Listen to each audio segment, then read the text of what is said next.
So why does God of Yeah, Old well, Testament deceives?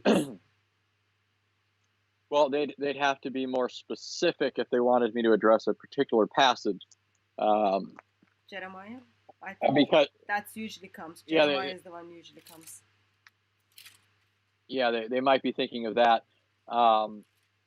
But in that case, it's the prophet complaining, right? And again, you have to remember that prophets are not presented as infallible. They speak from the Lord, and what they speak from the Lord is infallible, right? What they write is true in the sense that it records exactly what takes place, but that recording even includes complaints, right? It records people's complaints, like the prophet Jeremiah. So Jeremiah is bemoaning because uh, he doesn't think that something went the way that he thought it was supposed to go. But let's just back up a step here and think through, because remember why Muslims are raising this question.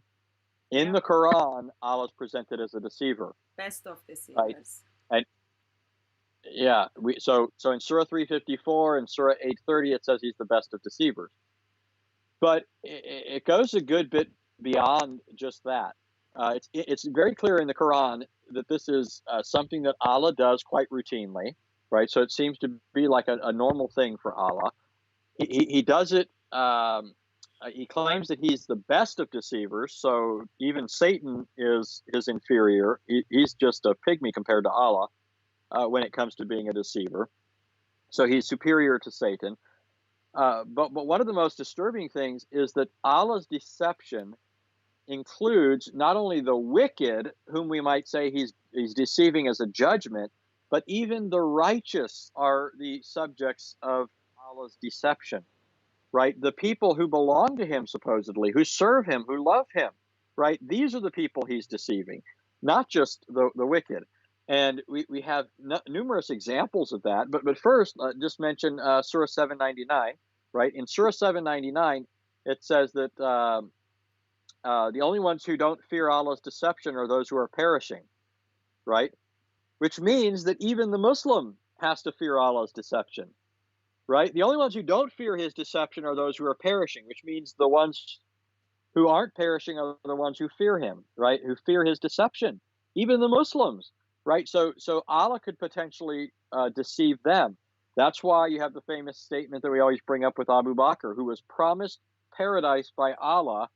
But Abu Bakr says, even if I had 1 foot in paradise, I would still fear Allah's deception, right? He's echoing Surah 799, right? Even if that were an unfounded account of Abu Bakr, you still have Surah 799 saying just that. And even Muhammad's companions, the best of his companions, Muhammad himself, has to fear Allah's deception. So what are the grounds for Allah deceiving the righteous, right? But moreover, I mean, his deception is greater than everybody else's, and it precedes any action on the part of those he deceives, which means it's not a recompense for sin. It's not a response to evil. So there's a huge disparity between when the Bible's talking about deception and when the Quran is talking about deception. God doesn't claim to be the best of deceivers. He doesn't say that he does this sort of thing often. He doesn't say that his deception precedes the deception of others and causes them to become evil. Satan says, I'm going to deceive people because you deceived me, right? The reason Satan's even a deceiver, according to the Quran, is because Allah first deceived him, right? So in the Bible, often what you have when it talks about deception is God giving people over to deception, right? And these are people who already love a lie. So they're being given over to the lies that they already love, right? So are we talking about King's account on the King A? Yeah. So and King Ahab didn't want to hear from the true prophet.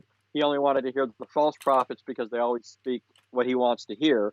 And so then God is an act of judgment. And there's also a very clear satire in the text. It's sometimes what you can't pick up in just reading something, and especially in English that's being translated from another language, is the note of irony or sarcasm that's present in the text.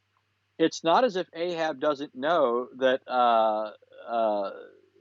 this is a false prophecy that he's being given, that he's being flattered, that his itching ears are being told what he wants to hear. Right? Remember, Micah says to Ahab, "Yeah, go ahead, and the Lord's going to be with you." Right? When Micah does that, he doesn't really mean it, right? And Ahab. That's why Ahab strikes him, right? Ahab strikes him because he knows that Micah is making fun of him, Yeah. right? So Ahab loves a lie. A lying spirit is put into the mouths of his prophets. This is clearly a judgment because this is what he wants to hear. And Micah is even adding, to this the satire, saying, "Oh yeah, God's going to be with you. Go ahead, do your thing." And then Ahab knows that this is all a big, you know, laugh against him, right? So this act of deception is really God sort of slapping Ahab in the face, if you will, and saying, "You want lying? Here's another lying prophet for you." So again, even in the story, Ahab knows that this is not a true prophecy because Micah comes along and spoofs their the false prophet's words. But again, I mean, there's a difference between God using an agent as an instrument of His justice, giving people over to what they love and they want, namely a lie, and Allah in the Quran claiming that He leads people. He's the first deceiver that gives rise to all other deceivers.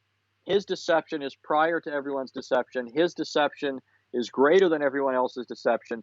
He even deceives his people. And we have a concrete example that everybody can think of. Think of an example where Allah deceived righteous people into believing a lie.